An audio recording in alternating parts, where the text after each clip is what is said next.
Hi everybody! So, as promised, today we are going to continue Waltz's route. Hold on, let me just pull up the game. Hopefully it shows up. Oh. I forgot to. Oh, there he is. Okay, so today we are going to continue Waltz's route and hopefully finish it. I think we can. I think we can. And if we do, it'll be kind of an end of an era. I mean, I think I spent so many weeks playing this game, but I mean, it's worth it. It's definitely worth it, and I definitely recommend it to anyone who hasn't played it yet.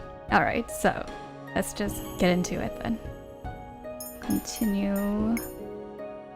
Completely forgot what they were doing. Okay. Well, it has been almost 3 weeks since Mother's revival, and yet I have not heard or seen anything of her. What are you planning to do, Mother? Parfait told me before that the Tenebrarum had already chosen me as its next bearer. Does that have anything to do with why Mother is still in hiding? It's impossible not to feel the weight of my new responsibility. I have not yet fully accepted that I am now the bearer, but I cannot run from this responsibility for long. The Tenebrarum bearer's duty is to work alongside Parfait to balance the light and darkness of the kingdom. That balance had only just begun mending before Mother's sudden revival. For nights, I have been wondering if there is some other way to stop Mother without fighting her. We are pacifists, apparently. A small part of me hopes that perhaps Mother can still change. That's what gaslighters do to you. I think about that, and then I remember how Mother so heartlessly killed Father as soon as she had been revived. There we go. There we go. She was sleeping for 4 years, but that did not change her mind. Even now, I can only assume that she still means to make this kingdom suffer. It feels as if my heart is twisting itself into a knot. I gasp when a bright spark fizzles to life in my hands. She did magic. I clench and unclench my hands, taking deep breaths to calm myself. Ever since I started trying to work with magic, it has been activating on its own. Whenever I feel any sort of deep emotion, some type of electricity sparks in my hands. It's all I can do to try and keep my emotions in check. The last thing I want is to accidentally burn down the Martian, or hurt anyone inside of it. Delora and Waltz have both agreed to start teaching me how to use my magic. For the last few days, the forest near the Martian has served as a training grounds. Parfait constantly cloaks the Martian in powerful magic to keep our presence hidden from Mother and the other witches. It allows us to use our magic without worrying about being tracked. Still, Parfait's constant spell has considerably weakened her. Delora and Waltz tried to convince her not to cast it in the first place, but Parfait insisted that we remain as close to the Tenebrarum as possible, rather than move somewhere safer. She told us all that I need to be close to the Tenebrarum as its bearer. As far as we all know, the crystal is still unmoved in the palace. I know that the chance I will face Mother in the battle of magic is extremely high. Although I fear the outcome, I have no choice but to consider the possibility. Time is running out, and I do not have the luxury of waiting much longer. I must decide what I must do. They all believe that I'm the only one who can stand up to Mother, even with so little practice. Last night I told Parfait that I would make my decision the next day, and that I would tell everyone what I had decided. Now is the time for that decision. I cannot pronounce that word for some reason. When I step into the reception room, everyone is already there waiting for me. I catch Waltz's eyes first. He cocks his head over ever so slightly, his lips stretching into a warm smile. I nod at him and smile back. Aww. I take a deep breath before facing everyone. This is the first time I have spoken properly with everyone since my father's death. Before I tell you of my decision, I want to apologize for everything that I have done, and for everything that has happened. Mother is back because I was a coward, and Father died because I was weak. Oh, don't say that. Who's that? Ophelia is the first to respond. It wasn't your fault, dear. I stare down at the ground with my hands clenched. I try to will my anger away, but only manage a few deep, stilling breaths before I look up again. I brought Mother back because I feared that disobedience would have them kill my father. Yet in the end, he was still... The image of Father's smiling face flashes through my mind. I clear my throat. I promised him that I would protect Angio, and that is what I intend to do.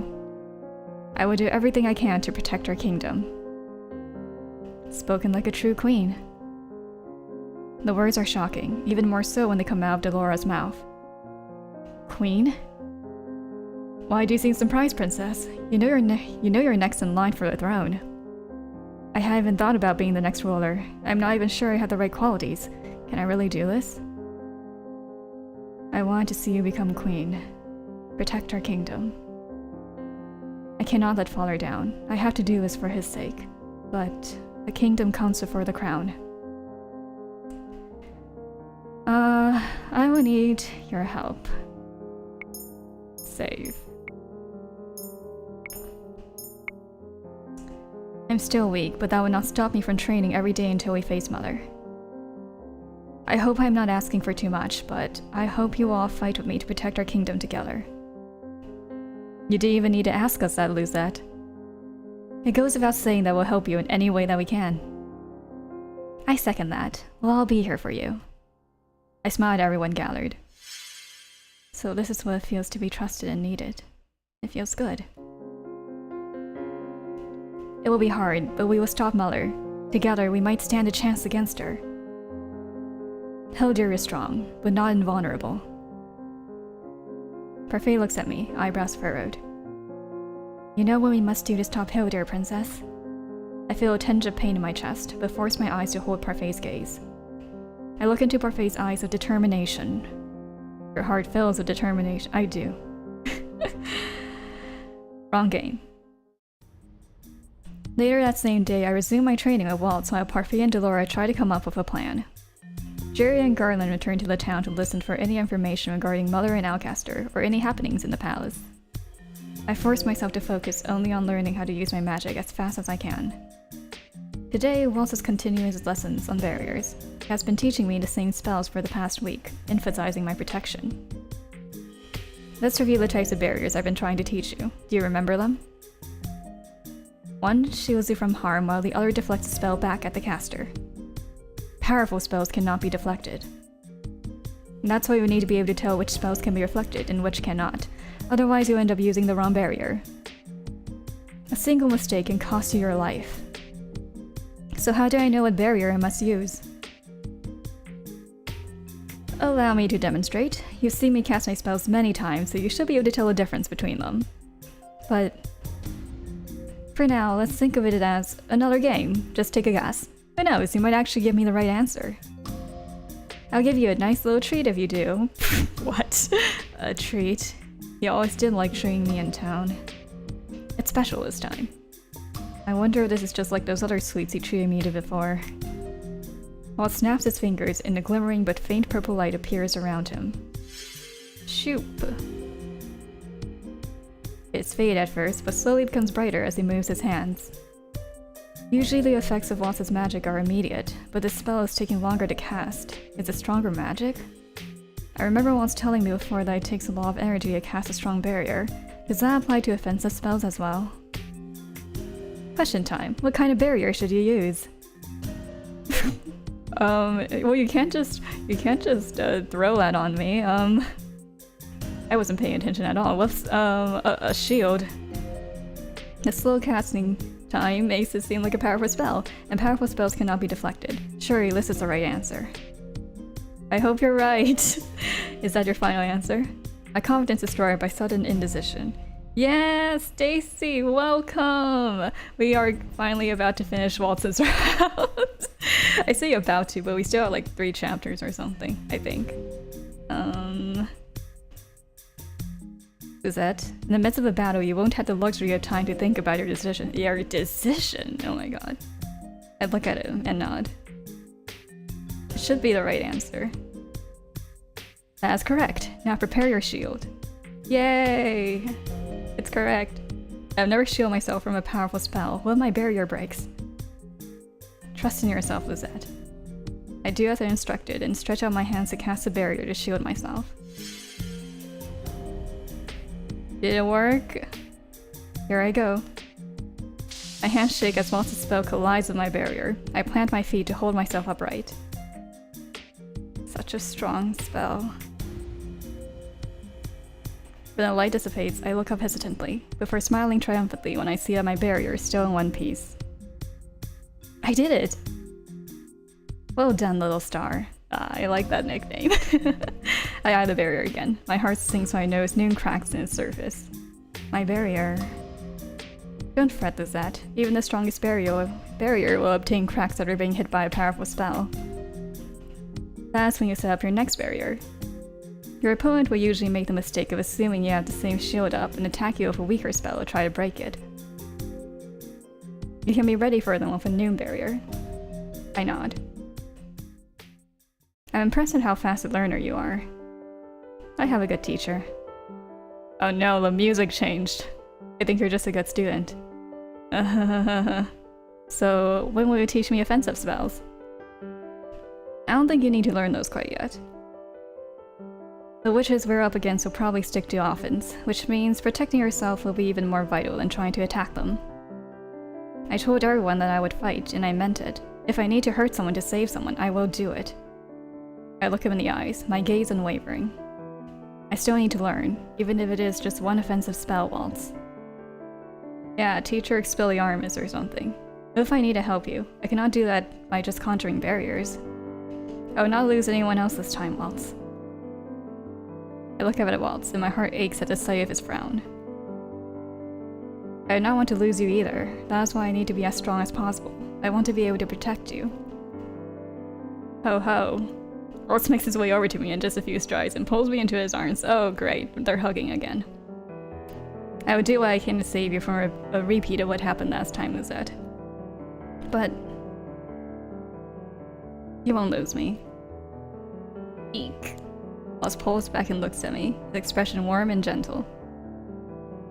Here is your treat, as promised. Huh? Waltz bends down to place his lips over mine, a soft kiss. No! She was looking forward to a sweet or something. Who asked for a kiss? Who asked? It's a short-lived kiss, but it's still enough to make me breathless. You're all red, Lizette. That was your special treat. See? She's disappointed now. Haha. Disappointed. See? I quickly pressed my cheek to his chest to keep him from seeing my tinted cheeks. No. Damn it. Damn it. Let's call it a day. You need to rest. Teach me an offensive spell first. Is that we've been practicing since morning and it will be dark soon. You already know that overusing your magic will take a toll on your body, especially when you're still getting accustomed to it. I shake my head at Waltz, determined.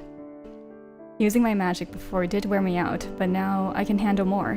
What kind of barrier would I be if I couldn't handle as much? Please, I'm begging you, Waltz. He eventually sighs and rubs the back of his neck. Okay, but just one spell. Thank you. He steps away from me. What I would teach you is a lightning spell. It's not for the faint-hearted. It will inflict excruciating pain on your enemies and also potentially paralyze them. I nod as Waltz continues his explanation. Alright, not Expelliarmus. Though I try my best to conjure electricity, I have only managed sparks at the end of the day.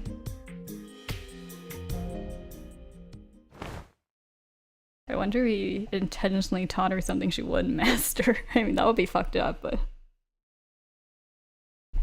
I'm sure he has his reasons, if that were the case. I collapse onto my bed. I can feel exhaustion lying over me like a blanket.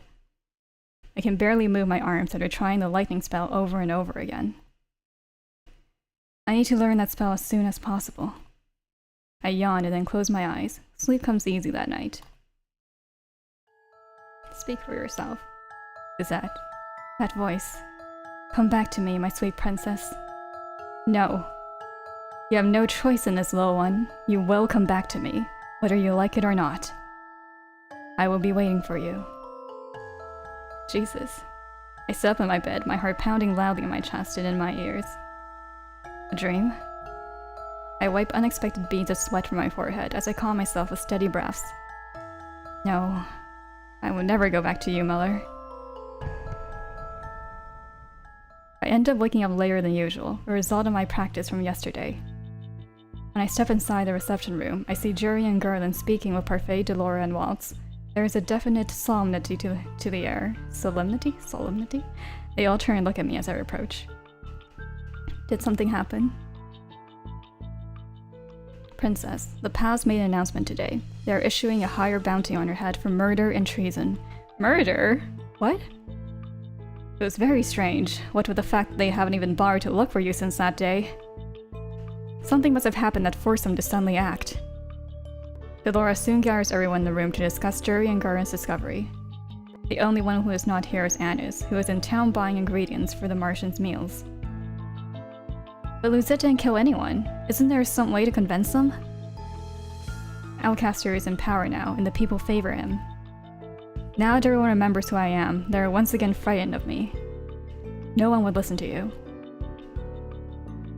They haven't seen how much you've changed. If only they could understand your circumstances, they might be more sympathetic. Well, yeah, but that's because like you're too good for this world, Emmeline. Oh, I forgot to read that line. I look at Emmeline in surprise and find myself smiling at her. Thank you for your kind words. I turn to everyone once again and frown. Once again, I'm the one putting everyone in danger. I'm so sorry. If any one of them gets hurt, I will never forgive myself. Waltz takes my hand and squeezes it. The simple gesture does wonders to calm my nerves. Don't be too hard on yourself, Lizette. We told you already. We want to help you. We're in this together. He's right. I'm not sure if I'm not sure there is much Rod, Emmeline, or I could do, but we'll definitely support you until the end. So, emotional support then. Before I might have cringed at her words, but now, Ophelia has nothing to gain from pretending. Mother is right. We're a family, and we will not abandon you. Ophelia and Emmeline are both smiling at me warmly. Even Rod seems to have a ghost of a smile on his face. Thank you.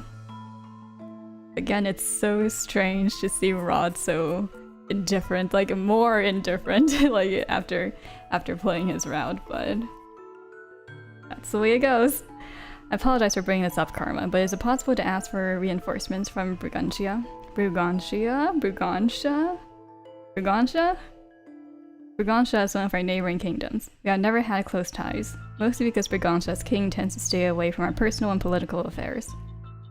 They have always refused to engage in any sort of violent affairs. We all look at Karma, who stands there looking sullen. After a few moments, he lets out an exasperated sigh. You want me to ask the Kingdom Brigantia for help?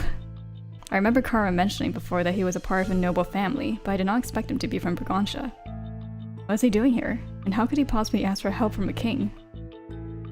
The king does not participate in battles or skirmishes. It seems unlikely that he would provide support. He wouldn't provide assistance, not even if his own son asked him. Son? You mean... Karma crosses his arms and sighs. Well, I suppose there's no use hiding it anymore. Yes, I am the son of King Clement of Brigantia. Judging from the sudden quiet in the room, it seems that Parfait, Delora Waltz, and the Knights were the only ones that knew. You're the Lost Prince? The Lost Prince? Genera told me that King Clement's oldest son had disappeared just a year ago. There were circumstances. My family never knew I had the fairy tale curse. I was forced to leave my kingdom so I could come here to break my curse. He came to Angio to break his curse? His eyes wander slowly to me, but then he focuses once more on the conversation. To answer your question, though, no, I do not believe my father would send help. He hasn't heard me since I left a year ago, and would most likely think me some kind of imposter unless I showed up at the kingdom's doorstep.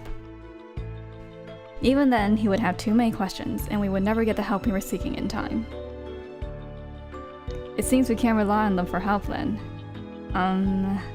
We all turn to stare at Annis. The fine Lady Annis has suddenly appeared in The Martian. What magic is this? I actually just came back. I'm sorry for startling you all, but I found this and I had to bring it back. Her smile fades as he pulls out a flyer for us to see. An announcement? From the looks of it, 4 days from now Alcaster will make a speech about the changes that are to happen in Angel. Changes? That doesn't sound very promising. It means bad news, but it may be worthwhile to take a look. This might give us some insight into what's happening at the palace. Little dear is still in hiding, but seems very likely she could be involved in all of this somehow. They could be plotting something special for that day. Garda and I can go to the event then. We'll make sure not to stand out. I am coming too. Lizette. I need to know what is happening. I cannot hide forever, Waltz. I will go. I do not need anyone's permission to do so. Well, I guess you're technically a next queen after all. Delora, don't encourage her. We both know how stubborn she is. She won't stay put even if we command her to. Dora looks at me and winks. Parfait lets out a heavy sigh. Waltz and Karma will accompany her then. Waltz nods. Karma looks somewhat startled, but eventually nods as well. So until that day comes, we all need to prepare for the worst case scenario.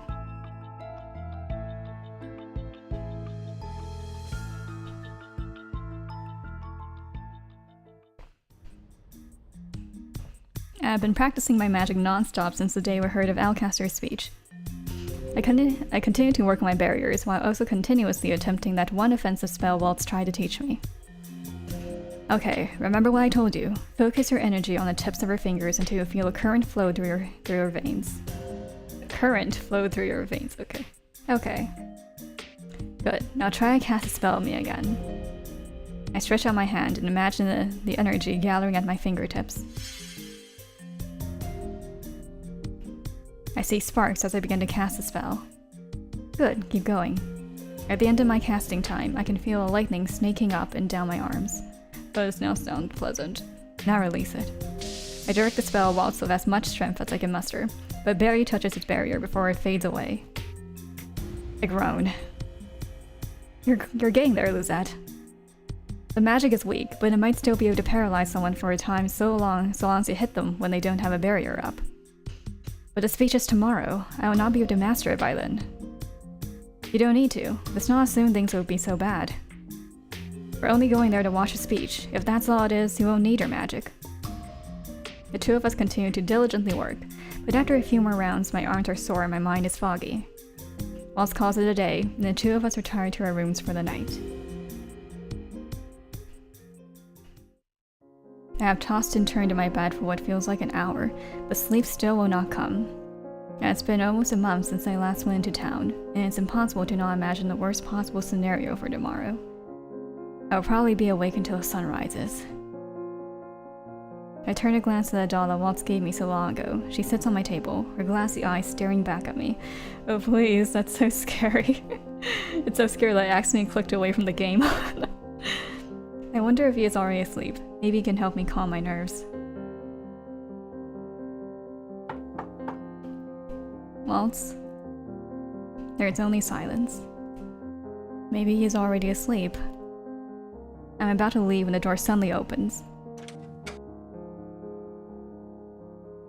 Lizette? Hello, Waltz.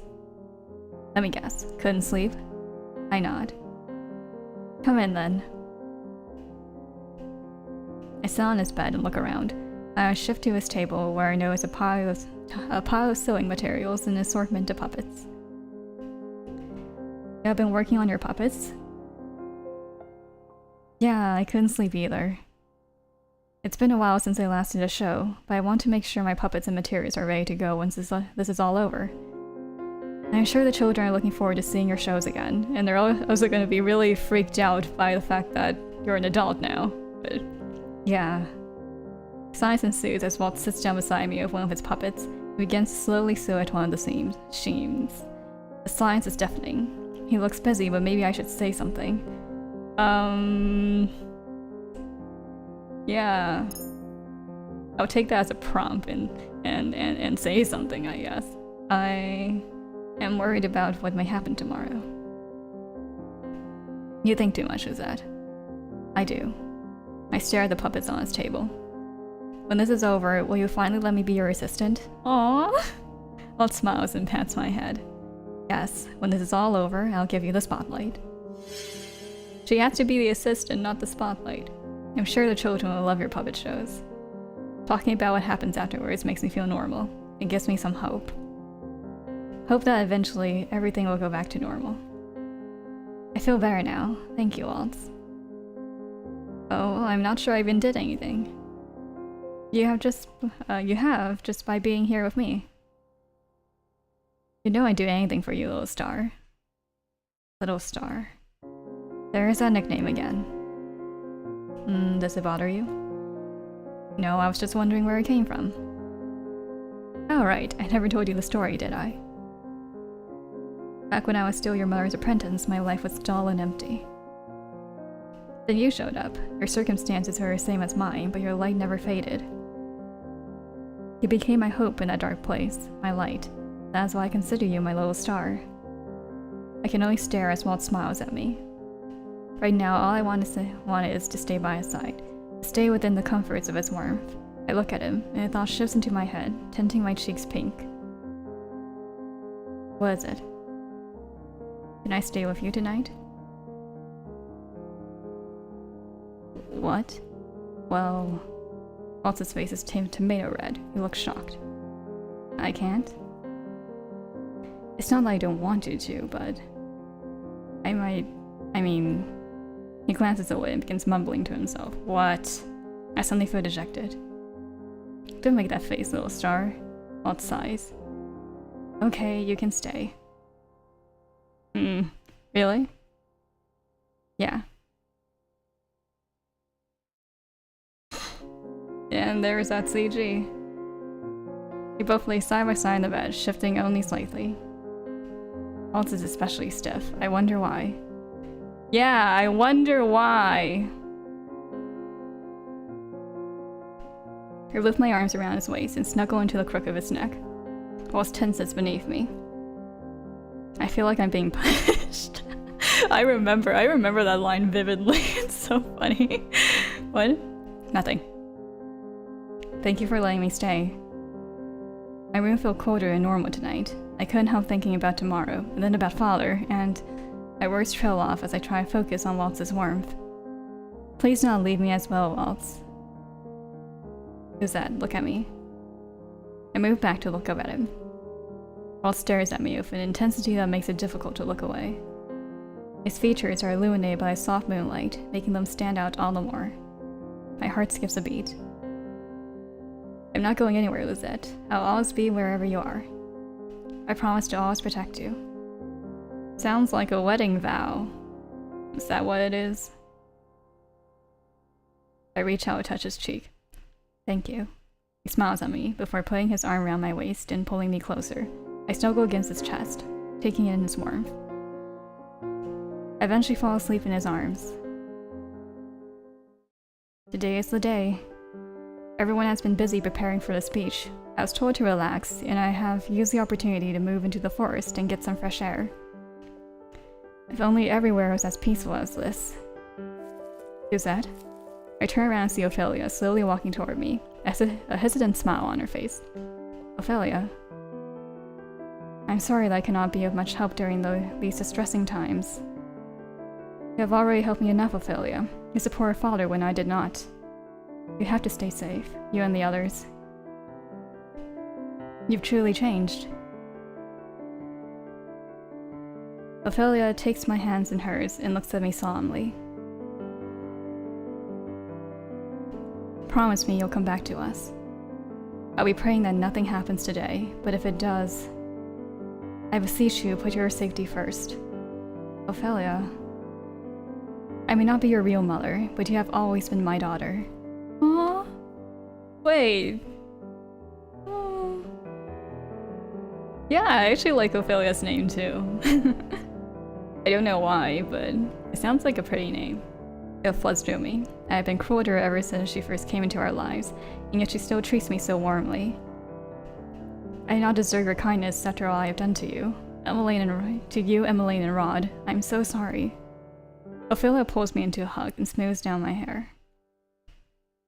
That's all in the past now, dear. What matters now is the present. I nod and close my eyes. Now, how can someone be so perfect? I missed out on so many things when I closed my heart up to everyone. I'd always thought I was alone, but I was wrong. Thank you, Ophelia.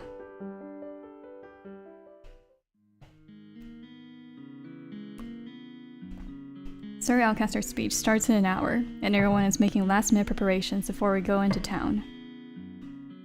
Ophelia, Emmeline, and Annis will stay behind as Rod and Rumpel volunteer to watch over them. Delora and Parfait left yesterday to attend a meeting with the fairies. Apparently they found someone who holds important information about Mother and her plans. Emmeline approaches me, her eyebrows creased. Suzette, should you see your mother there, what will you do? I haven't really thought about it yet. We are bound to face her sometime soon. I know that she is your mother, Princess, but are you emotionally ready to face her? I am taken aback by her question. Jurian. I apologize for being blunt, but we all have to consider the worst possible scenario, don't we? I need to know that the princess is ready to face her. In a battlefield, one must not hesitate. Jurian continues to look at me, waiting for my answer. I finally face her with determination. I will face her, and I will stop her.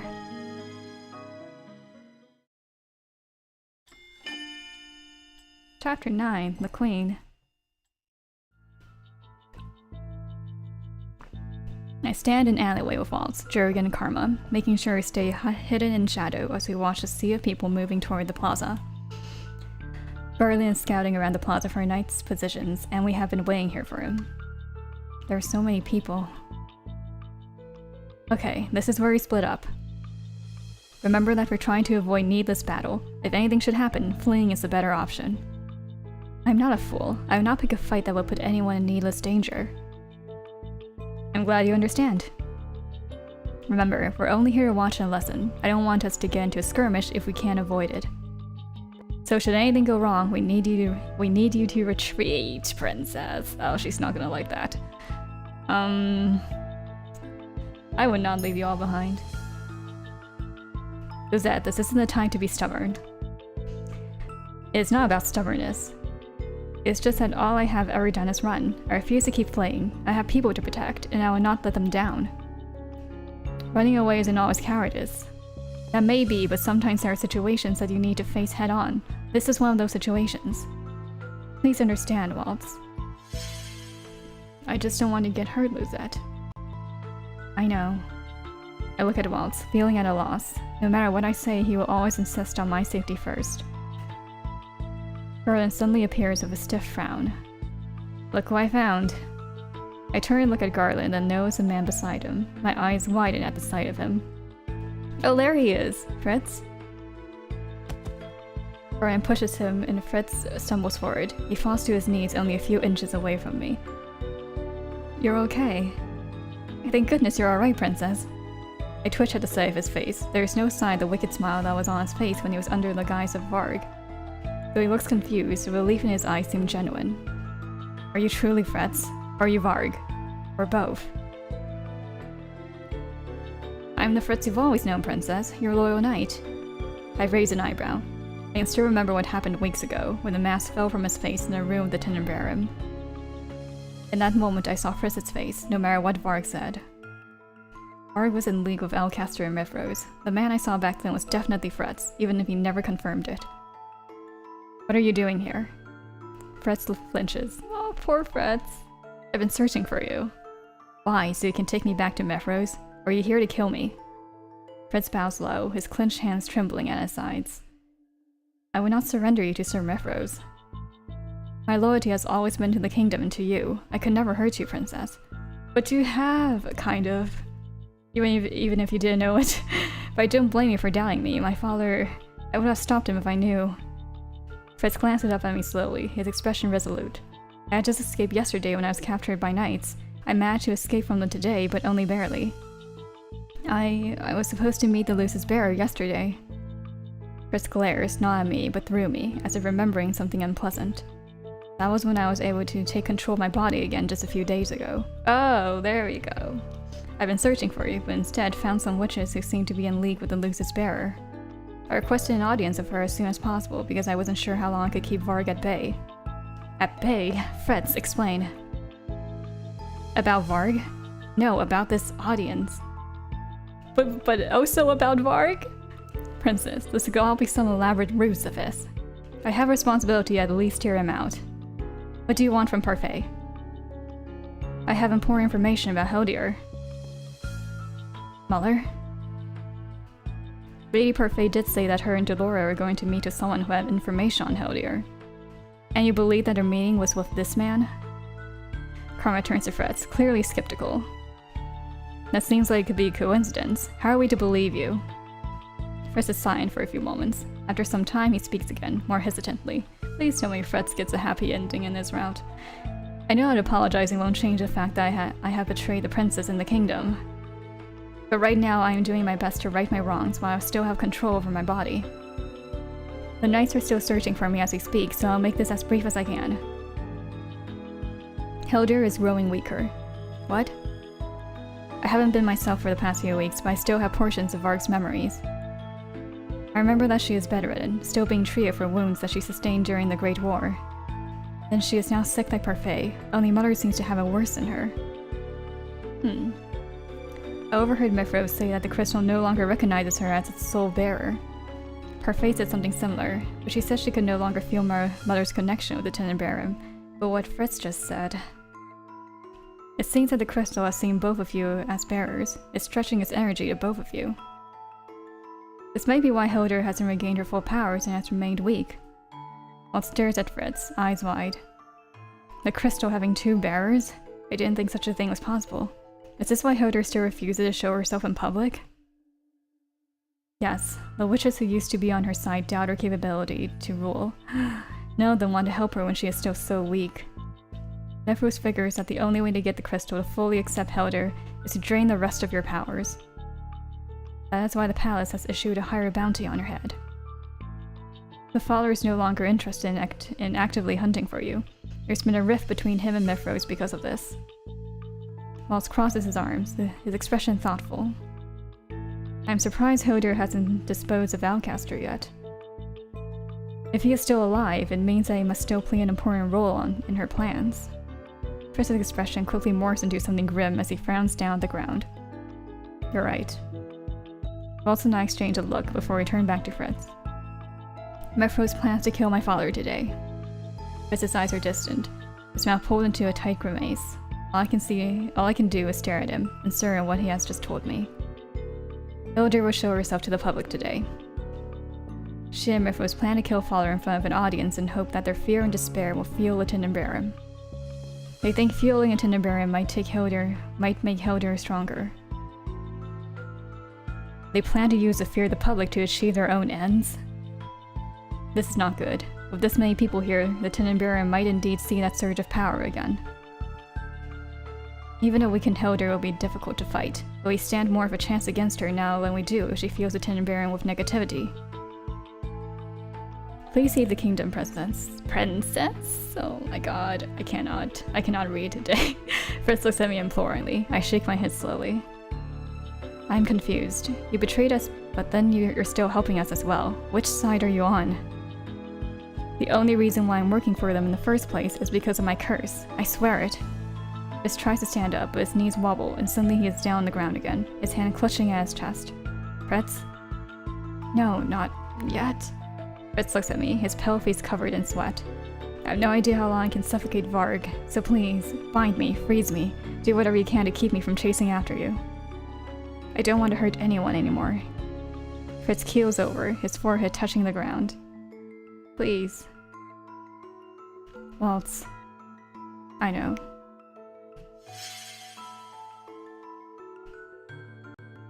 Waltz snaps his fingers and a rope of light appears around Fritz's wrists, pulling him down to the ground. I furrow my eyebrows at Fritz even as he cocks his head to look at me. Thank you. You don't have much time left. I plan to deliver my message to Elusive's bearer, but I leave it in your capable hands instead. Fritz, I'm sorry. I would do anything to protect my charge. Now go. Jurian nods at me. Don't worry, Garan and I will keep an eye on him. Garan quickly informs us of the knights' positions around the plaza, and gives us clues about where he might hide to avoid their prying eyes. After he has finished his briefing, Waltz, Karma, and I hurry off. Father, please watch over us today. There are so many people here. We have no idea this seemingly harmless speech will be the start of their nightmares. I have been fiddling with my fingers since we got here, my nerves slowly taking over me. There are so many knights. I pull down the hood of my cloak to make sure my face is concealed from them. Waltz suddenly reaches out to take my hand. He raises it to his lips. Okay. Sudden PDA. Waltz looks at me with a gentle smile. Don't worry, I won't let anything happen to you. Are you sure? I'm not worried about myself. I'm more worried about the people's safety, as well as our friends. I will not forgive myself if something bad happens to them. You're not the only one responsible for protecting everyone here. Remember that I will always share your burden, Lizette. Oh. I know. I look up at him and smile. Thank you. I told you so many times I would do anything for you, Lizette. I feel the same way. Waltz wraps his arms around my waist and draws me closer to him. Waltz? Oh my god, they're so sickeningly sweet. Oh my god, gross. Waltz takes my hand and plants a kiss on my fingers. You worry too much, princess. How I wish I could share your optimism.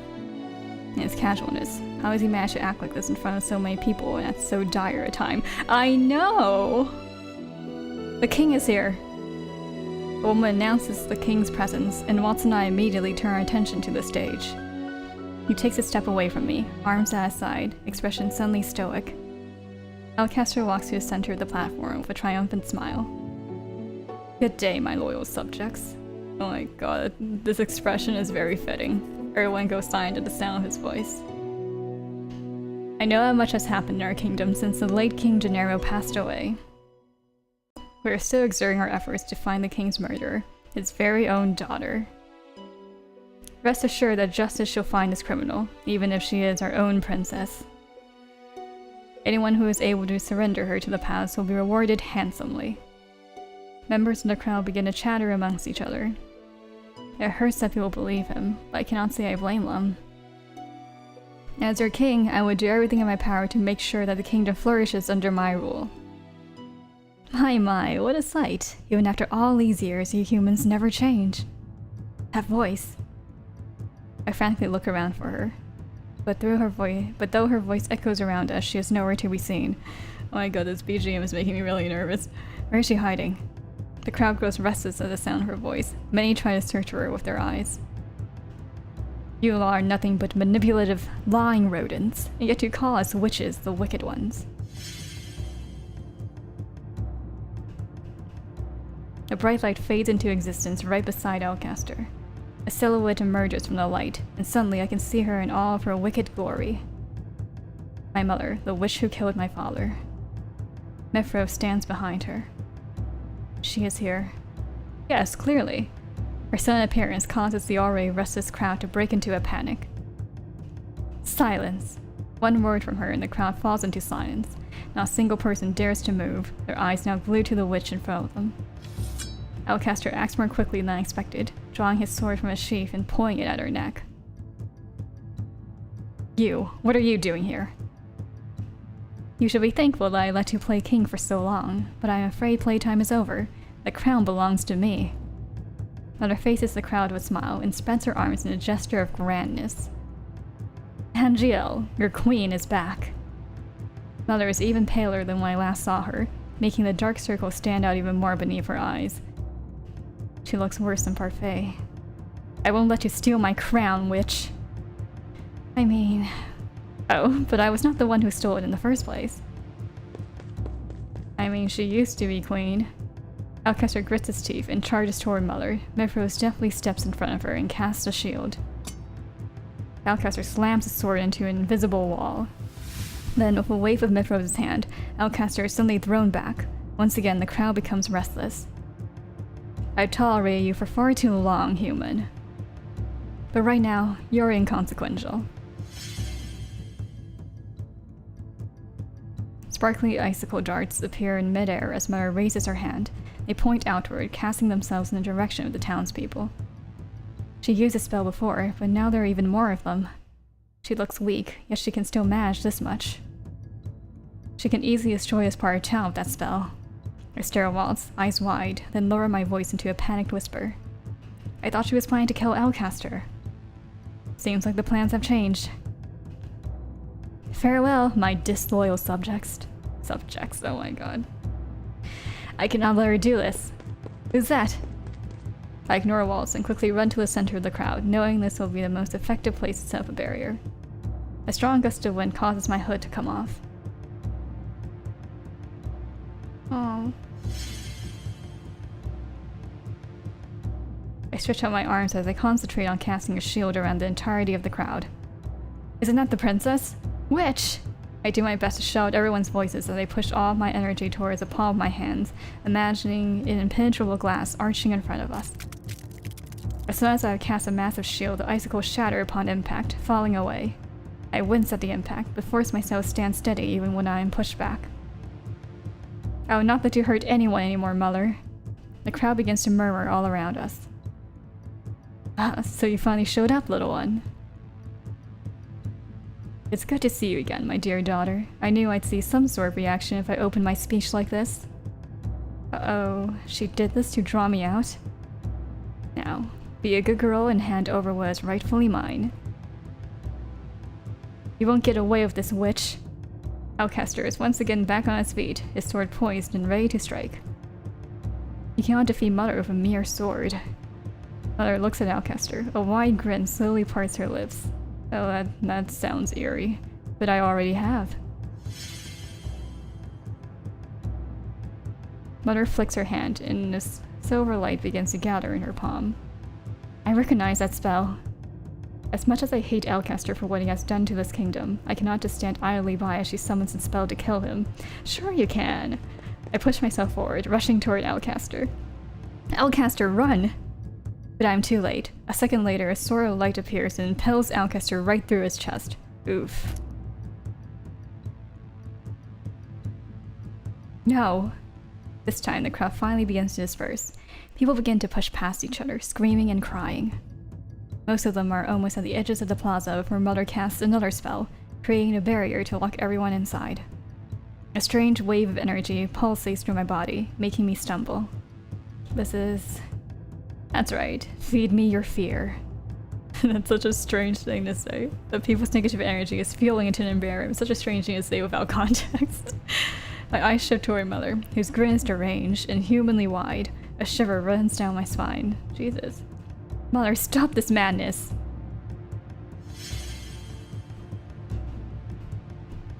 In my moment of hesitation, Waltz rushes forward to cast a spell. Purple spikes run toward Mother, but she does nothing to stop them. Mifros effortlessly stands in front of her, casting a shield. The force of Waltz's spell sends him stumbling backward. I hear his shield crack. Mifros tries to keep it up, but ends up succumbing to the force of Waltz's spell. Eventually, the glass shatters and his spikes force their way through. One of them impels Mifros through the chest. Oh. That soon. Ugh. Mother glances at Waltz, her lips pulled into a pleased smile. Impressive. You can still use your magic even after having been separated from it for so long.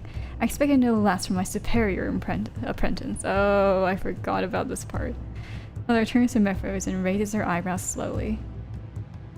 You're still a disappointment, Mif. My queen. These are the last words he can manage before he stops speaking. Well, that's grim. Father. As his voice echoes through the suddenly silent plaza. He rushes toward Alcaster, who has managed to walk a good distance away from Mother before he collapses to the ground. Soon, Fritz is kneeling right beside Alcaster's bloody body. Jurian and Garland are right behind him. I'm about to walk over to them, but Karma holds my arm and pulls me back.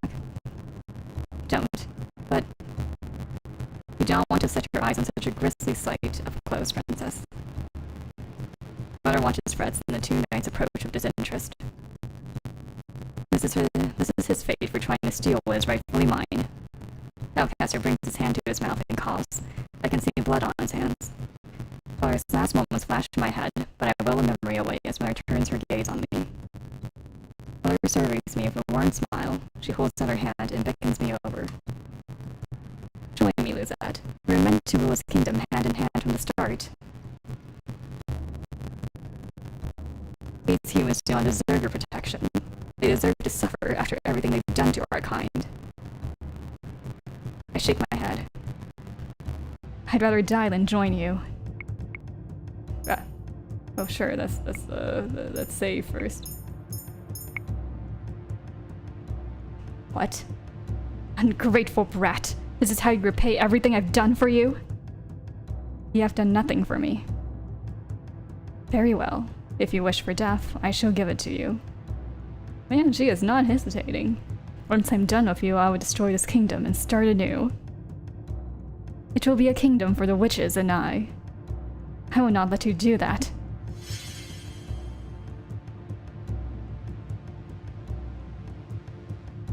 Mother is taken by surprise when another purple spike suddenly pushes through the ground toward her. She steps back, avoiding the brunt of the attack, but her arm is still grazed. Blood oozes from a newly opened gash. Waltz! You'll have to get through me first. You can't stop me, traitor. Mother extends her hands, and in mere moments, lightning has suddenly appeared and is winding its way up Waltz's body. No. Run to Waltz. I restored him. Let him go. Luzette, no, it's not safe. Mother, please don't hurt him. Mother looks at me, and then to Waltz. Her lips slowly curl into a wicked grin. So this is what your relationship has become. My heart is in my throat as I draw closer to where they are. Let him go. I would do anything, just let him go. Anything? Mother's voice is terrible and sweet, her tone filled with poison. I cannot bring myself to look at her. Instead, I keep my eyes firmly focused on Waltz. When Waltz speaks my name, it is in the soft voice I have come to love so dearly. Who's that? If you wish so much to save him, then you must return what you have taken from me. The crystal tenebrarum. And then you will become my sweet, obedient daughter once more. Only then will I let Waltz go. Waltz's eyes begin to dim, and I can see the hope draining out of him. I'm sorry, Waltz, but I cannot lose you too. You know where to find me, Luzette.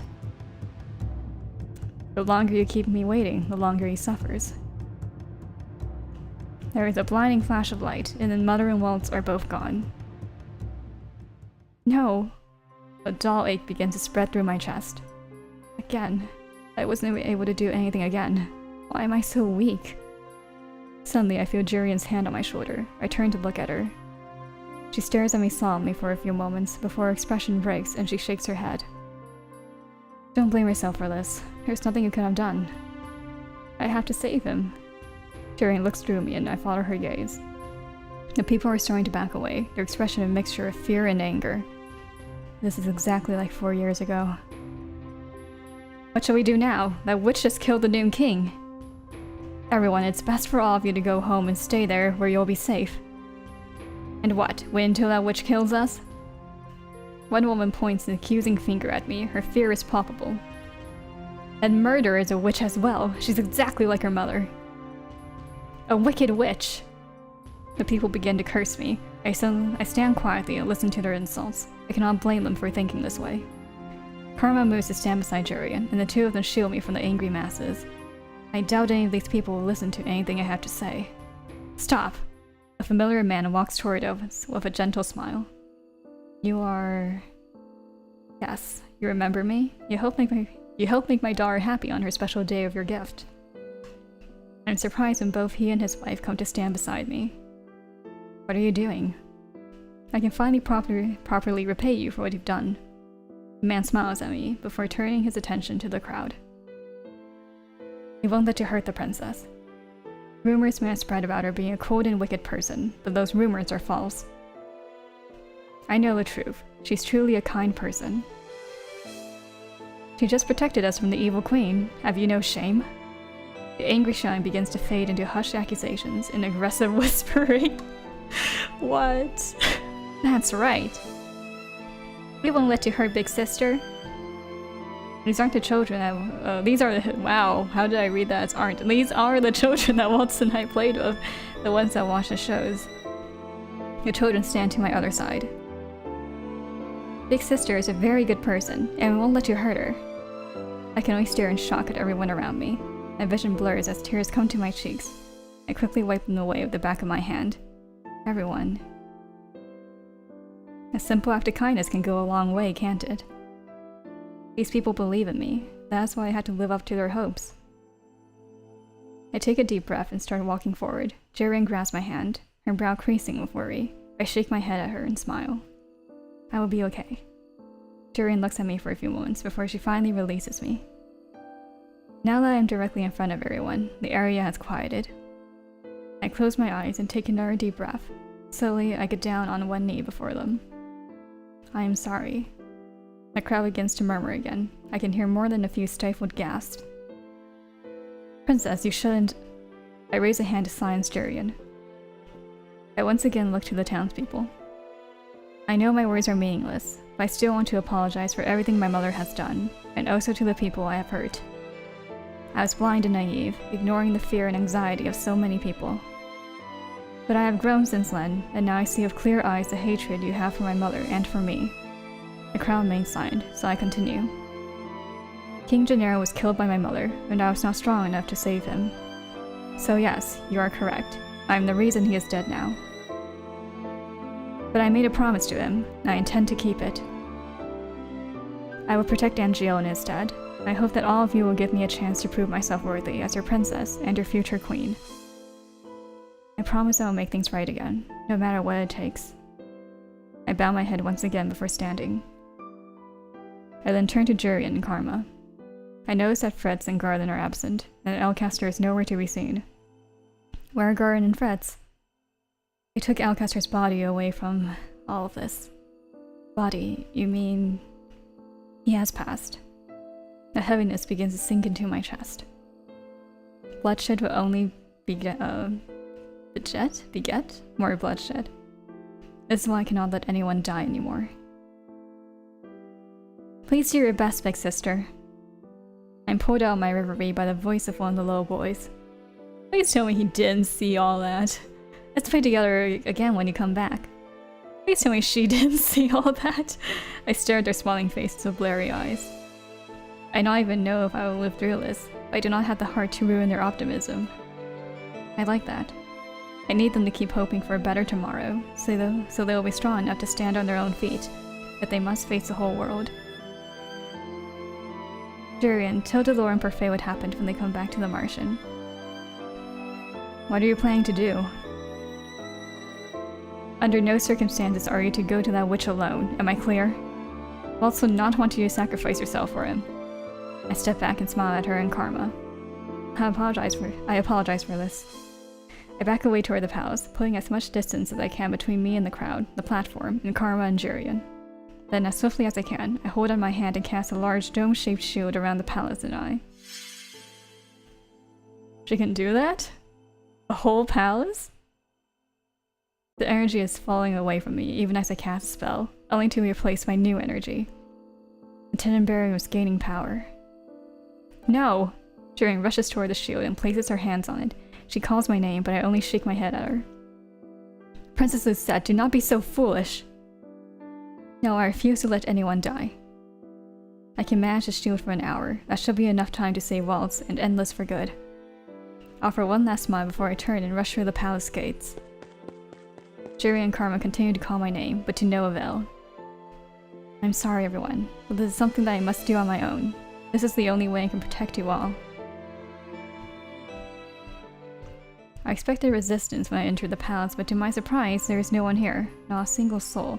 It's a trap. Everyone must have evacuated when Mother appeared outside. The stagnant air around me is suffocating. The night air is quiet and cold as death. My footsteps are very loud in the emptiness of the palace. If I give my powers to her voluntarily, will I die? This thought has haunted me since I first entered the palace. All too soon, the doors to the throne room are before me. I pause in front of them, suddenly feeling anxious. There must be something else I can do besides submit to Mother. I need to find a way to protect Waltz and save Angeal from her. I clasp my hands together in a silent prayer. Father, please guide me. I take a deep breath, and with renewed determination, push open the doors.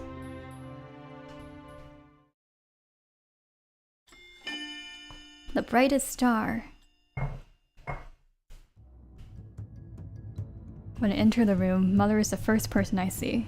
She is sitting so regally on a throne, but as I draw closer, I notice how pale she has become since I last saw her. My gaze shifts to Waltz, who is kneeling beside her like a loyal servant, a rope of light binding him in place. Oh my god! It's so dehumanizing. Waltz?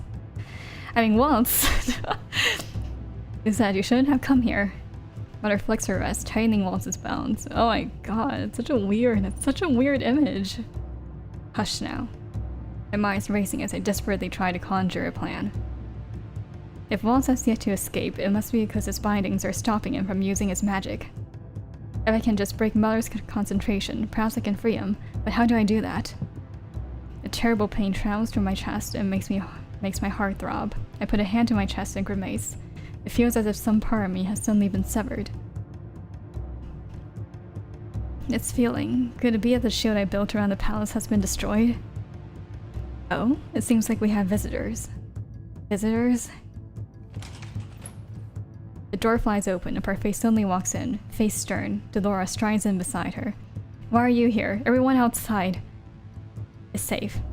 Garland, Jerry, and Karma are doing their best to evacuate them to their homes. They will be safe there. And then there's you. You did a very foolish thing, striding in here on your own. How sad. I had expected there to be more reinforcements, but it's just you two. You don't need an army to stop you, Hsialu. Mother's lips curl into a tight frown. Bold words. But might I remind you that I'm the one with the hostage? If I see any of you move a finger, I will end this boy's life. Mother turns to me once again and snickers. And I'm pretty sure my daughter here wouldn't like that, would you, love? My eyes meet Waltz's. He shakes his head at me, eyes gleaming with insistence. No doubt he wanted me to put myself over him, but I came here to save him. No matter how much I try to think myself out of this, it seems impossible. In the end, I'm still weak. I'm still useless. Now, where were we? Who's that? Don't do what she says! The rest of Delora's words become muffled when Mother flicks her wrist and causes a glass wall to rise between us. Hsialu! Delora's voice sounds as if it is echoing from far away. Quiet. Parfait holds up her hand and magic begins to sparkle at her fingertips. Before she can form any sort of spell, Mother twirls her fingers and tightens Waltz's magic bindings. Waltz cries out in pain as he collapses to the floor. Waltz! Hsialu, please stop this! Parfait approaches the glass wall and places a palm on top of it. Are you not growing tired of this, Hsialu? The humans have already suffered so much for what they have done in the past. Is that still not enough? Humans are fickle creatures, and that's why they cannot be trusted. Nothing can ever change how I perceive them anymore, Faye. There is a shadow of sadness on Mother's face, but it is only momentary. I cherished the humans, even respected them, yet they destroyed my kind out of fear for some silly story. If it had not been for that human bard, it would never have come to us. Hans already paid dearly for his mistakes when the witch murdered him. But you know just as well as I that he was trying to mend his mistakes. Mother stomps her feet on the floor with a scowl.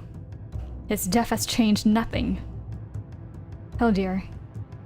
Silence, Faye. You will never understand the feeling of being feared and hated. That's true. Mother turns to me again, her eyes cold. Now, are you ready to return what's rightfully mine, Lisette? I look at Parfait and Delora, then at Waltz. I cannot give my powers back to Mother, not when I know what she will do when she is a Tenenbaum bearer again. But I cannot let her kill Waltz either. If these fools here had not changed you, I would have had no qualms about letting you remain the Tenenbaum bearer. This sounds like the trolley problem. I raised you to be the perfect queen. All I did to prepare you for the crown. Mother knows best. Mother... That's it. If I can pretend that I am on her side, then maybe I can buy enough time to save Waltz. Maybe Parfait will come up with an idea. I glance at Waltz. My heart aches when our gazes meet once again. Forgive me, Waltz, but this is the only plan I have right now. I take a deep breath as I face Mother once again. You are right. I should have listened to you. I want to go back to the way we were, Mother. What are you doing? Who's that? I ignore Waltz and Delora's voices and focus only on Mother. You have always been right, Mother. I remember the disdained looks the people gave me earlier. Even after I saved everyone, they still wished I would die. I was so scared. Yes, now you see. They only want to protect you from those cruel humans, my daughter. You kept me away from everyone. I was alone. I'm sorry, Mother. I'm really sorry. I'm sorry, but you need to go back to sleep forever. Only then do I realize that I'm crying. Not because I need her forgiveness, but because there is no helping her. The only way to help my mother is to make her disappear. She cannot be saved anymore. I just want to be loved and accepted. Mother stands up from her throne and slowly walks toward me, her arms spread. And in my arms you will always be. Lizette, the Martian accepted you for who you are. No. You were all forced to accept me because you knew that what would happen if I stayed the way I was. You were afraid that I would end up like Mother. Lizette, you were right. I am like my mother. We are related by blood, after all. You are right, Lizette. You are sweet and perfect, and wonderfully obedient, as any daughter ought to be. I was blinded by the Martian's lies once, but I now realize that no one loves me as you do, Mother. Lizette, the pain in Watson's voice is unbearable, but I do not look at him. I do not flinch away when Mother stops in front of me and wraps her arms around me. Gone is the warmth I thought I felt whenever she hugged me. Right now, Mother's embrace is cold as ice. Will you still accept me, Mother? Of course, Lizette.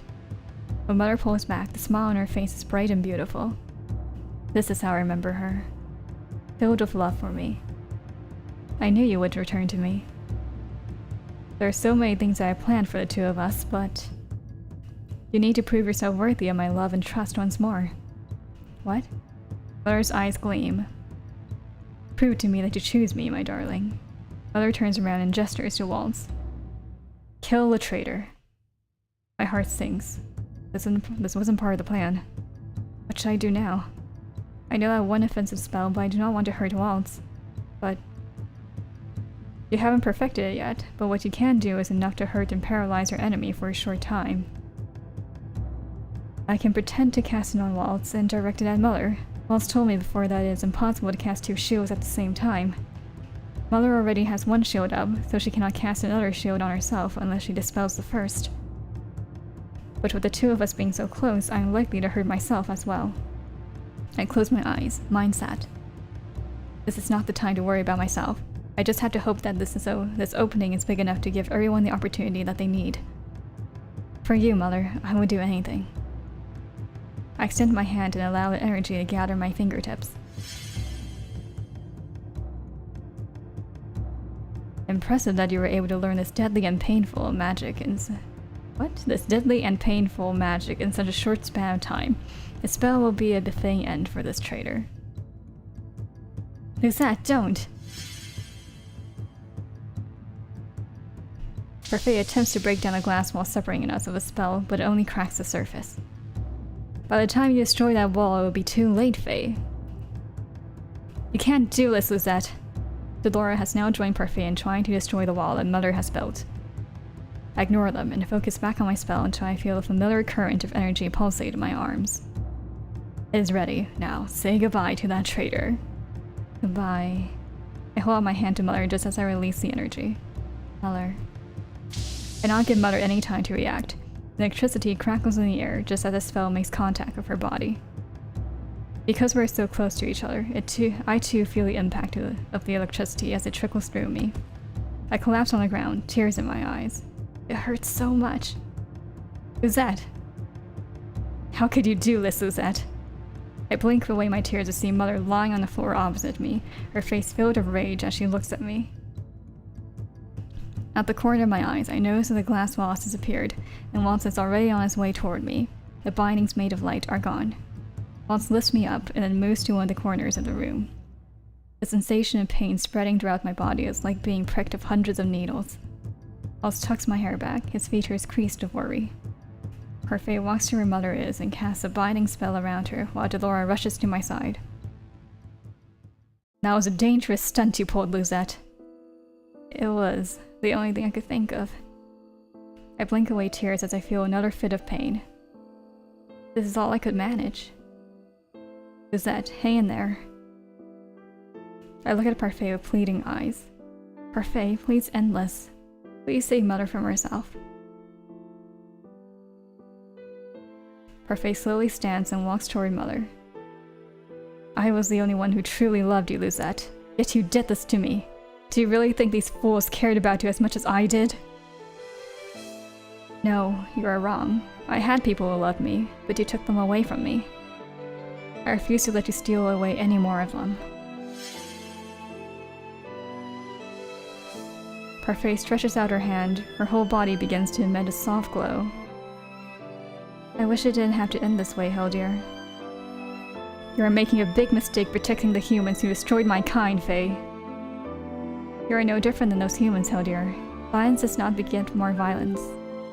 I can feel the tears on my cheeks as I look in Mother's still form. Lisette, you don't have to see this. But Waltz puts a hand over my eyes, blinding me. You've already seen enough darkness. I can feel an explosion of energy around me. A chilling current runs through the air, carrying Mother's scream to my ears. A soft energy begins to flow through my body. Mother's power from the Tenebrarum.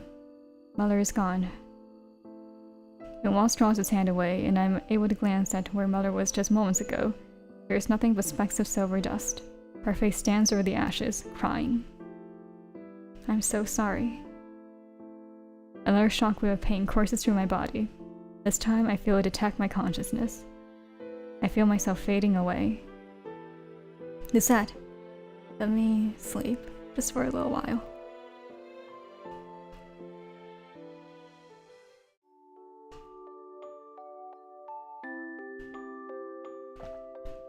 One day you will become queen, my love.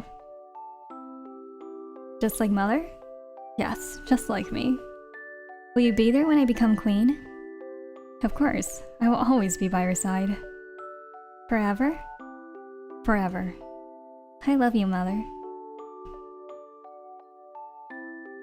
I love you too, Lisette.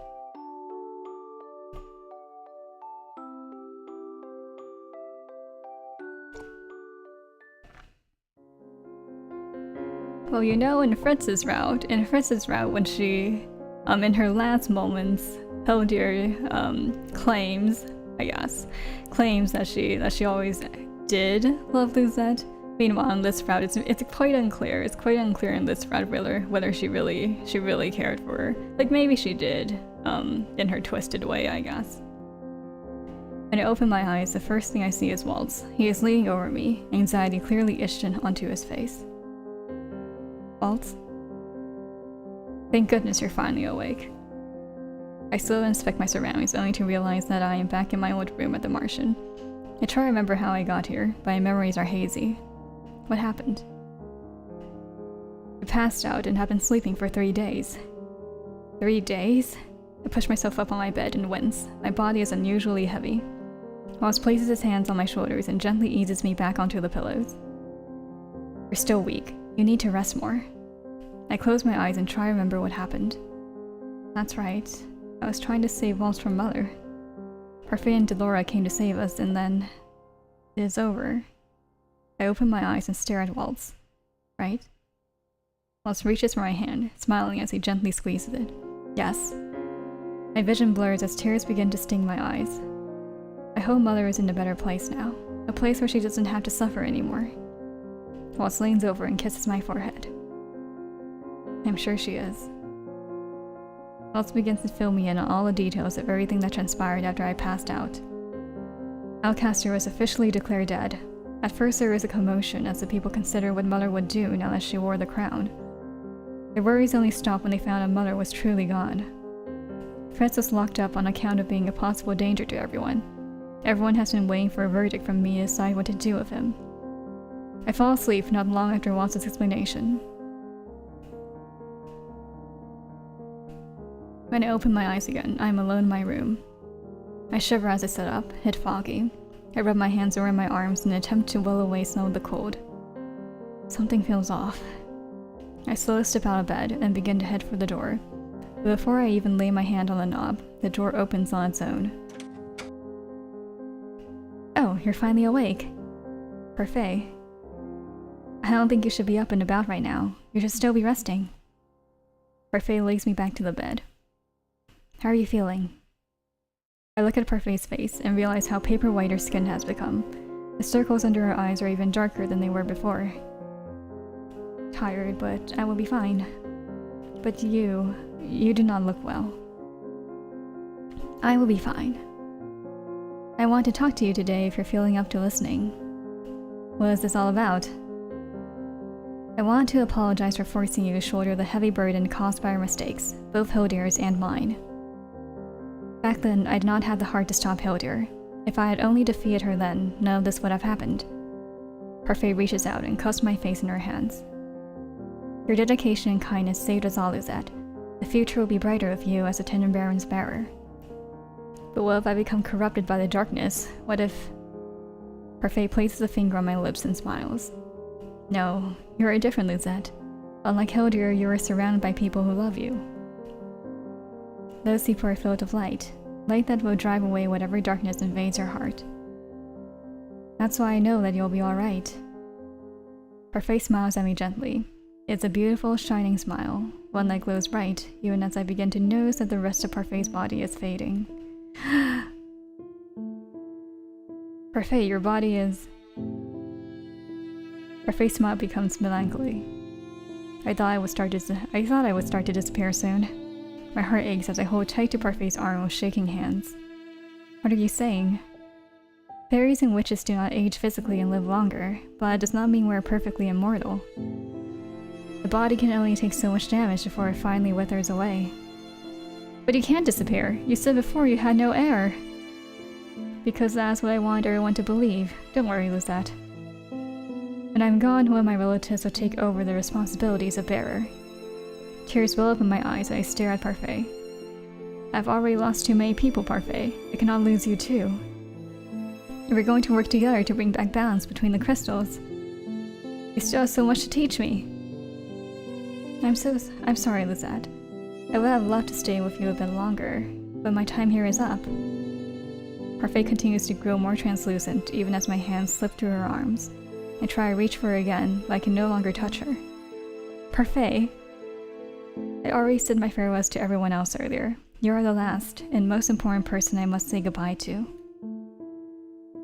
Thank you for putting everyone to rest, Lucette. For everything. Whoa, everyone to rest will have been very different. Parfait closed her eyes, her lips still curl into a gentle smile even as she begins to fade into pure light. Parfait, no. I reach for her again, but when I pull my hands back, they are covered in golden dust. The gentle dust floats in the air before me, where Parfait was moments ago. Be strong and be kind, Lizette.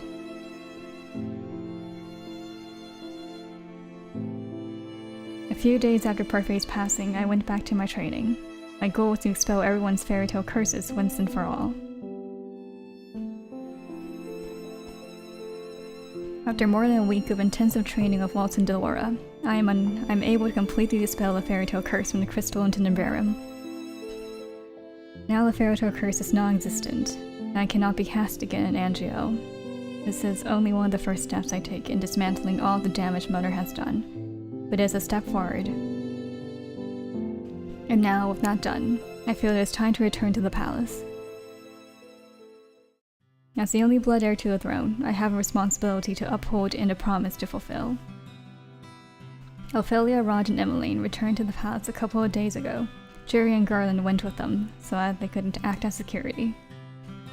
Chris has been pardoned, and now resumes his duties at the palace, only he is no longer my personal knight. I opted to stay behind so I could spend one last day with everyone in the tavern. Now, as I stand here in the tavern, I realize how many friends I have made over the last few months. I never thought I would be so sad to part from all of these people, but now that everything is back to normal, we have no reason to stay in the margin together day in and out. Anis, are you sure you do not want to try working in the palace again? You will make a wonderful royal chef. Thank you so much for the offer, Princess, but as much as I love to cook, I think I prefer working more with medicine. I like to train under a chevalier, so I can one day become a doctor. I look at Rumpel, Chevalier, as he flashes a smile at me. When his curse was dispelled, he remembered his real name, Chevalier. It had been difficult to get used to it. Not only that, but his personality has mellowed somewhat. Isn't that good? Take good care of Anis. But of course. And I hope next time we meet you would not try to flirt with me. Chevalier snorts and crosses his arms, but I see a hint of mischief as he smiles. I'll try my best, though I make no promises. I roll my eyes at him in response with an easy laugh. I too am soon laughing along with him. Ah, a laughing princess. What a sight for sore eyes. This would definitely take some getting used to. I scowl. Immediately afterwards, I scowl at him.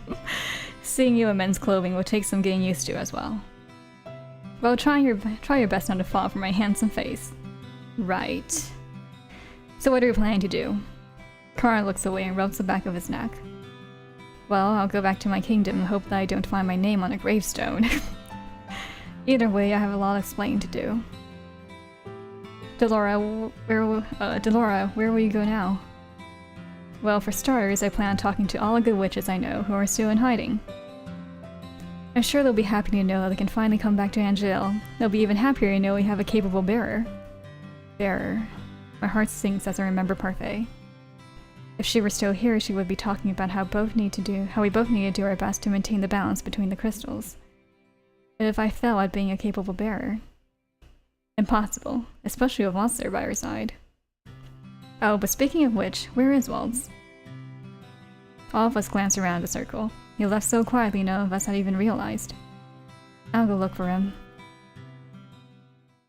I move first to the forest, feeling that he might be in there, seeking some kind of quiet solace. Sure enough, I find him there staring up at the sky with his eyes full of melancholy. Waltz? Oh. Hi there, little star. Are we leaving now? We will be leaving soon. You suddenly disappeared, so I came to look for you. Waltz's lips tug into a smile with a tinge of sadness. Sorry, I just thought the sky was so clear today. I had to come out and marvel at it. That's not a very convincing lie. Waltz looks up again, his smile slipping. Waltz, are you alright? Really alright? I'm a little sad. Sad? Hildur killed my family when I was still young. I've been yearning to be part of a family again ever since then. When we became friends so long ago, you were the closest thing to family that I had. When we were pulled apart, I met Lady Parfait and was accepted at the Martian. Now that it's time to leave everyone, I realize how sad I am. I've lived here since I was first cursed. Everyone in the Martian has become my family. I moved to stand beside him, then reached out to take his hand. His fingers weaved their way through mine. I owe Lady Parfait so much. She gave me a family and reunited us. I owe her a lot too. Waltz turns to me and smiles. Sorry if I worried you. Should we go back to the palace now? The palace? Not before we say our own goodbyes. I was planning on it, I just had to compose myself out here first. Compose? It's hard to imagine Waltz in tears. Well then, we'll say our goodbyes and then we can open one of your portals. How about we walk to the palace? I shrink back at a suggestion. You know how much the townspeople despise me. I know it's important that I build a relationship with them before I become their new queen, but I don't think I'm ready for that yet. Waltz's smile is reassuring. Oh, but I have something important to show you in town. Something important? You'll see when we get there. But Waltz brings my hand to his lips and kisses my knuckles. I'll be by your side, little star, so there is nothing to fear. I stare at Waltz for a few moments before finally nodding my head. Okay.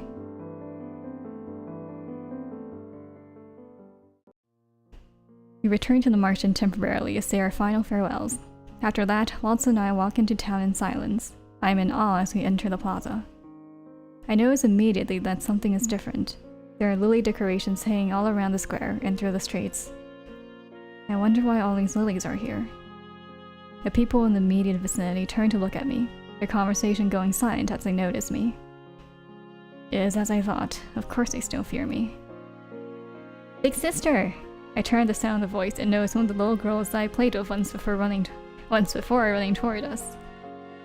She almost makes it to us before a woman I assume to be her mother pulls her back. I'm surprised when the mother hands her daughter a bouquet of lilies and whispers something to her before releasing her. The little girl nods before running up to me. I bend down so that we are eye level, and am shocked when she suddenly throws her arms around my neck. Thank you, big sister. The girl pulls back and hands me the bouquet of lilies. My mama says thank you as well. I stare at her, still baffled, before glancing at her mother. The woman nods to me, then dips into a soft bow.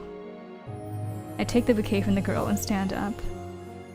I can only stare on, so shocked, as more townspeople approach me with lilies in their hands. Waltz, what is going on? This is what I wanted to show you. Huh?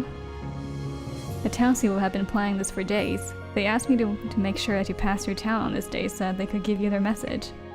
Message? I turn back to the people gathered around me and notice that they're still holding the flowers with bright smiles on their faces. The silence is gone, replaced by excited chattering and bright laughter. On the count of 3, he starts counting, and at the end of his countdown, the townsfolk throw the flowers up into the air. The delicate petals flurry down on Waltz and I, showering us in gentle color. Then all at once, they begin to say the same phrase, their voices mingling to create the most harmonious and overwhelming greeting I have ever received. Thank you. You risked your life to save all of us by how we treated you. We misjudged you, Your Highness. Please forgive us. We knew we had to give you a grand thank you for all you'd done for us, so we planned this. So the lily decorations. They're a celebration of you, the soon-to-be queen. I feel tears gathering in my eyes, and I quickly wipe them away with the back of my hand. But there is nothing to apologize for. I was the one at fault. We judged you harshly, and we had no right to. The past doesn't matter anymore. We've all decided to change for the better. From now on, you have our full cooperation. Just as we helped the previous king, so too shall we help you, Your Highness. Everyone, thank you.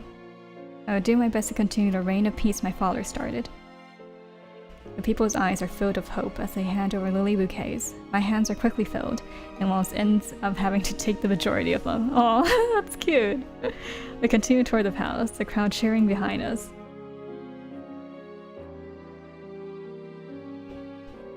Oh! Why do I get a special? Why do I get a special? What do you call it? What do you call those things? Scene cards? I don't know. It's been 2 months since I returned to the palace. Since then, I've been working non-stop so I can better familiarize myself with running a kingdom. I've been studying day and night, trying to broaden my knowledge of the kingdom. I've had help from many people, and I've come a long way. Today, I was officially crowned the new Queen of Angiel.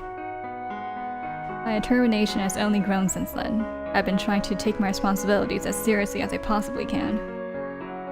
But for the time being, I have space to breathe. A dinner celebration has been planned for tonight, and I am on my way to my room to prepare. Everyone will be there. I cannot wait to see them again. Lisette! I turn and see Emmeline running toward me. I notice that Rod is trailing behind her. What's the matter? You seem to be in a hurry. What's the matter? The party's in a few hours and you're still not dressed. This really isn't so dire a circumstance. It's been months, but it's still so strange to hear Rod's voice actually coming from his own mouth. Please calm down, Emmeline. Oh, Sebi!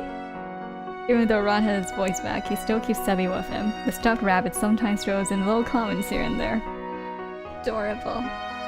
But it is! This event is very important. It will not take me 2 hours to prepare, Emmeline. But it might. You're the queen now, and you must look regal tonight. I raise an eyebrow at her. 2 hours is a little excessive, and I'm not planning to do anything overly special tonight. But don't you want to at least look pretty for Waltz? What are you talking about? Mother and I want to make you shine so bright Waltz won't be able to take his eyes off of you. Emmeline. I won't take no for an answer this time. She turns to Rod with a mischievous grin. We'll be done soon. I'll see you later, Rod. Without waiting for my reply, Emmeline grabs my hands and pulls me into my room. And with that, I'm done. I cannot believe it took so long just to put on makeup. Oh man. I did not think making myself up like this would be enjoyable, but doing this with Ophelia and Emmeline was Fun. You look so beautiful, Lizette. You really do look the part of queen. Isn't this too much? Not at all. You should take pride in doing yourself up like this sometimes. You have a lovely face, Lizette. If you insist.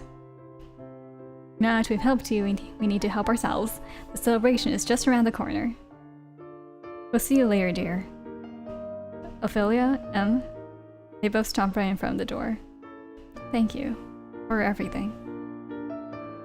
Of course, this is what families do, Lizette. The two smile at me one last time before they exit the room. I stand up and head for the balcony. The cool air is refreshing on my skin.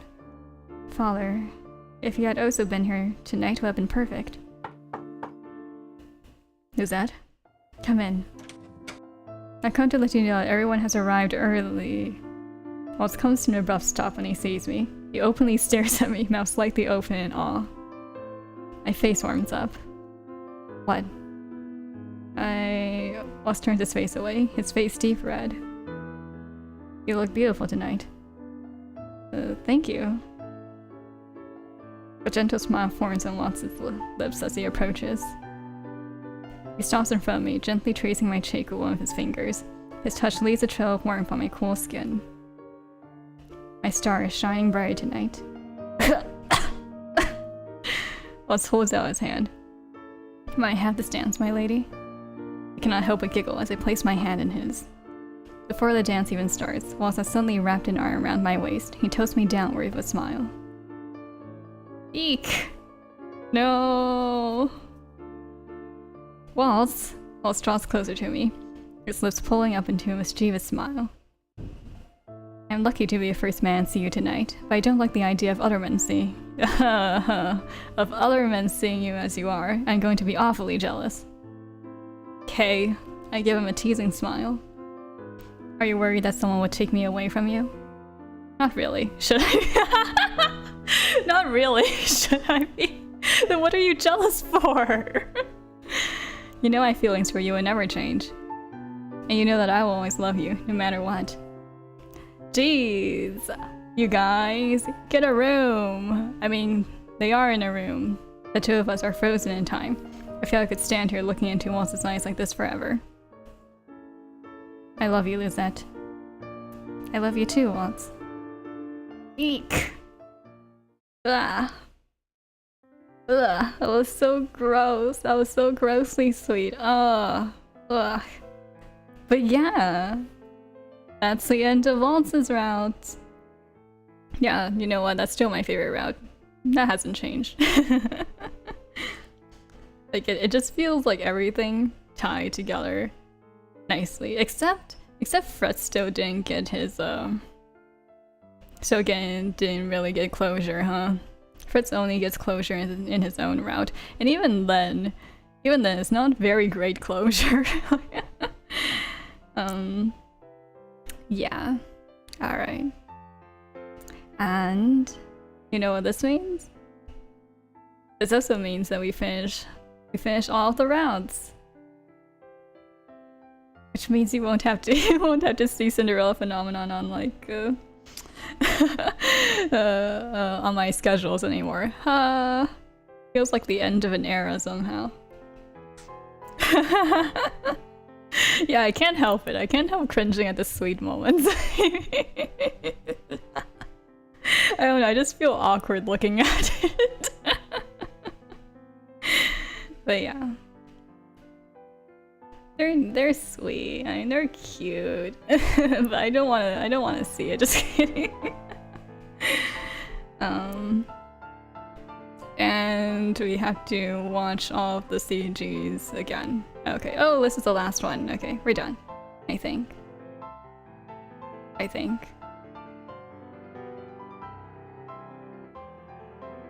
But yeah. I mean, this is such a good game, guys. Like, this is still my favorite indie visual novel game, I think. Yeah. Again, I'm very impartial towards things that have, like, you know, fairy tale concepts to them. But yeah, so that might be why. But also, it's just very well written. I mean, Oh! Once upon a time in a land far, far away, there lived a princess. She was known as the Ice Princess, named for her frigid heart and unyielding coldness toward others. The princess shunned all who sought to help her. She was scared to go out into the world, and so she locked herself up in her castle. Then one day, the Ice Princess becomes the victim of the infamous fairy tale curse and was forced to go from riches to rags.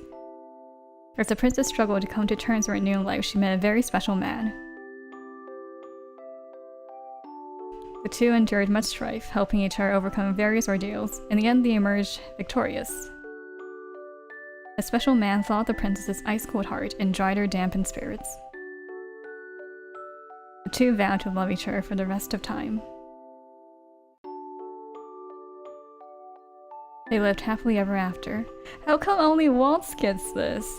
How come only Waltz gets this epilogue? But what happens? Oh wait. But what happens after happily ever after? Are you ready to go, Lizette? Oh no, this isn't because of Waltz. This is because all of the routes are done. I'm coming.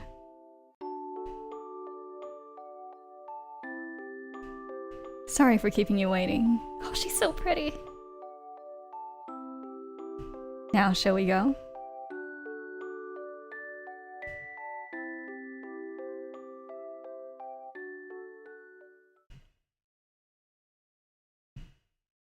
So that was the promo. I mean, kind of like the preview for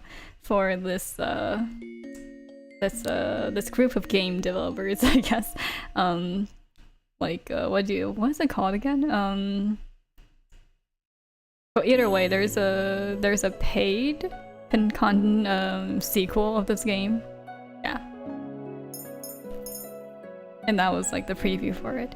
But yeah, look, we have everyone now. Look at them. Aww. Aww.